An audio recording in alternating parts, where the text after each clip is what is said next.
Hello, guys. Welcome to the show. Listen, glad to have you guys here this morning. Now, first thing I want to point out is cryptocurrency.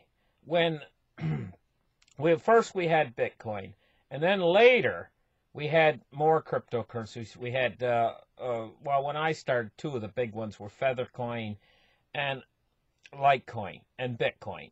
And one was supposed to be gold, one was supposed to be silver, and one was supposed to be copper. And basically, this was supposed to be I guess the idea behind it, or the concept is digital gold, digital silver, and digital copper for the people, and this movement would spread out worldwide, and it would become the new de facto value standard for the entire world. Well, here we are, years later, and we have crypto.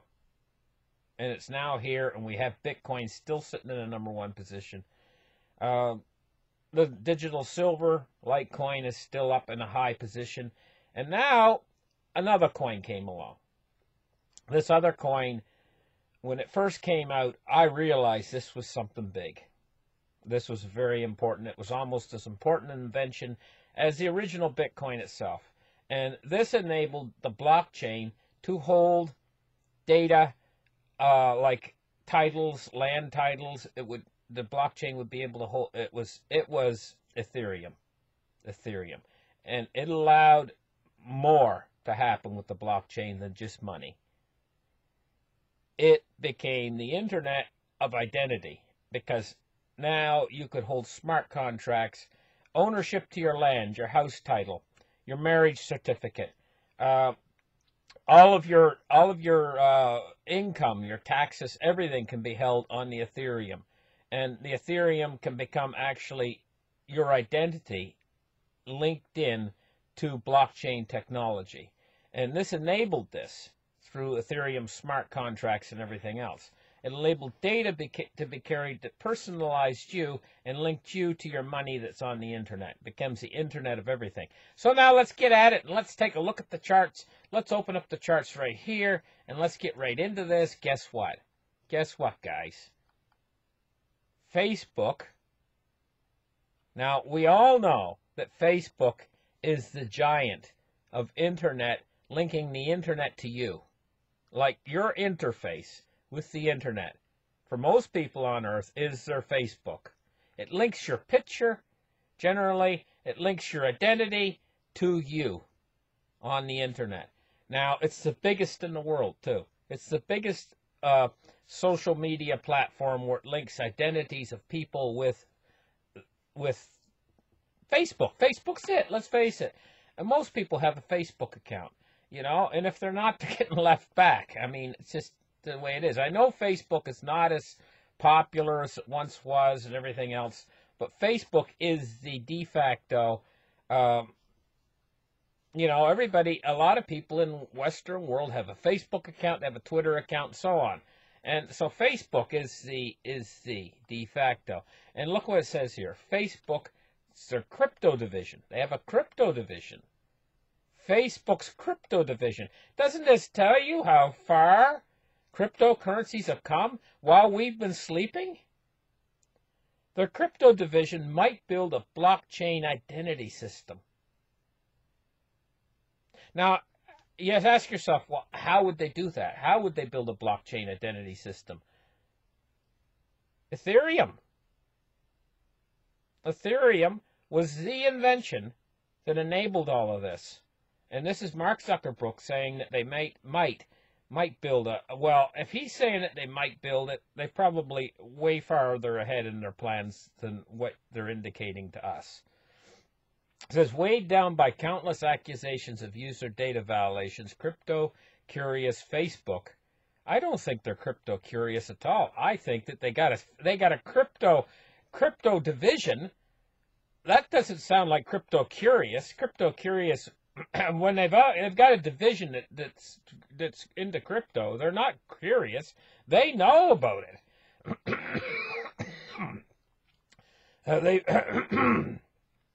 They've signaled that they could turn blockchain technology they could turn it to it for some tasks. In other words, they're going to start using blockchain technology. Now, I'm just reading between the lines in this article, but basically they're thinking about turning to blockchain technology. What I can see from all this eventually, down the road, I picture a world where your social media, you're linked into your social media account is also connected to your money, and which is also connected to blockchain. It's all linked in to one identity, you, right? All linked in together. I can see this coming.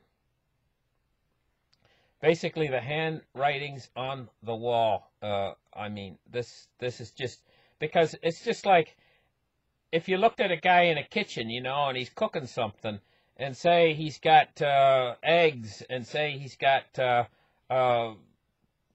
different food items, you know that he's going to blend them together, and the result is going to be a certain dish that he's making. Well, it's obvious because the food items that he has there to work with are already there. And so what we see is this is already here. The technology for social media identification is already in the blockchain technology, and it's basically free, and any corporation that wants to use it can use it. And it's just too good. It's like the guy, if he's cooking and he's got eggs there, it's like he's not going to use those eggs in his cooking, because that's going to be his main ingredient. That's going to be what facilitates the dish that he's making in the kitchen. And that's the way with the crypto. The crypto technology is already there. Why not use it? Because it basically runs in the background. It's free to use, and it will enable your company to move ahead. So it's just simple. It's like blending it together. Now, it says Facebook is interested in using blockchain technology to boot intermediaries. It says, according to Zuckerberg, blockchain technology could be used to assist Facebook in getting rid of intermediaries. This would allow developers to build applications and features without having to worry about losing access if they violated third-party policy.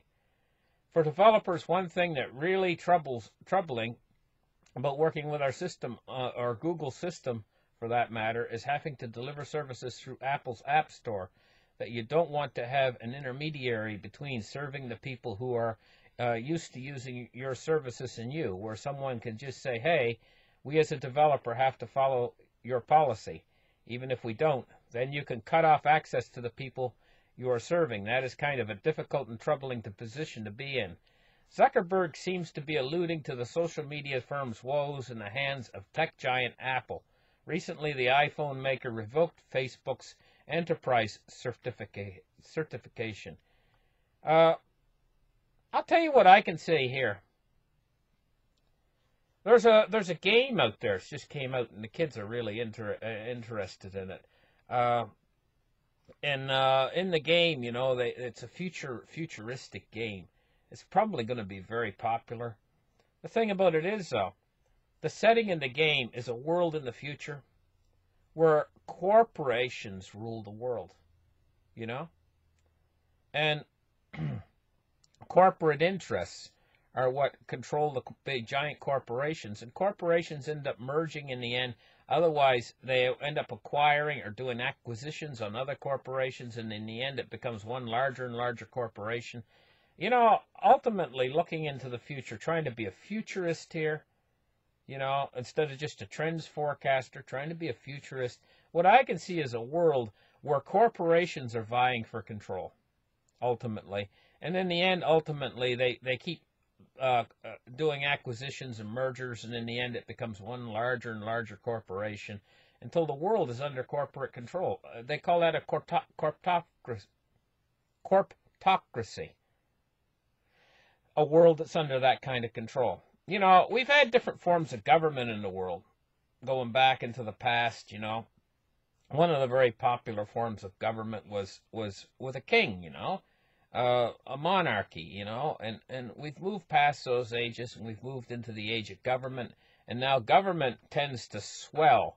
it tends to swell to the point where it consumes everything, you know, and in the end, all you have is government employees everywhere, and the government is going broke because it can't support itself, because it grows to a point where its control over the people becomes anyway, the kind of government we have now, it seems to be running its course ultimately, just like the monarchies ran their course. We have very few monarchies on Earth anymore. And the monarchies that are out there, they don't really exert control like they used to over the people. The government control over the Earth is reaching, I think, its zenith or climax now. And looking as a futurist into the future, I can see what will probably take its place is corpocracies. That's probably what's next in, I guess, our evolvement as a society, as a world. We either evolve or we die. Let's face it, folks. We either continue to evolve, humanity continues to evolve, or we blow ourselves to pieces. And we end up, the few survivors are irradiated from the nuclear fallout, and we live in a kind of a zombie world where it's like something out of one of those movies, Mad Max. You know, we either go that direction or we evolve into something greater, something better. And ultimately, this is the direction we're moving in, is evolving. So we either destroy ourselves or we evolve. We don't have a third choice. There's no third option here. And we have to go through these stages in order to evolve. Anyway, I'm starting to get sidelined here. I just see things.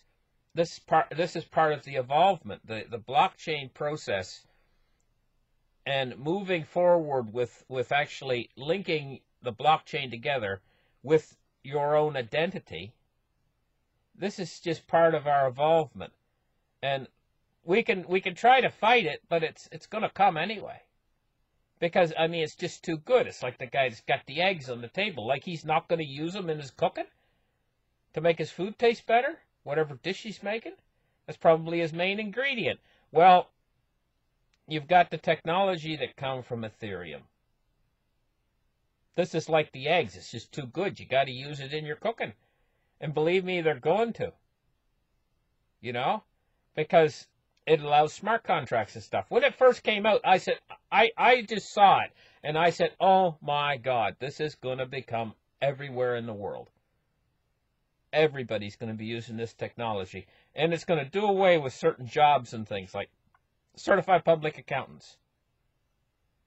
What do, basically? What's their job? It's to keep a ledger. Well, this new blockchain that Ethereum enables is basically a computer-driven ledger that doesn't need a brain behind it. It just does it. It runs it in the background on computer. It does the job of all of your certified public accountants. That's basically their ledger keepers. That's what they are. Now, the name for it would be a ledger keeper. And this doesn't allow people to cook the books anymore either. If you know what I mean by keeping a second set of books, they call it cooking the books. This is what a lot of accountants do, you know. I mean, let's face it, there's so much crookedness and corruption in the system. Anyway, I'm rambling on. Thank you guys for listening. Like and subscribe, and we'll catch you in the next show. But guys, bye-bye.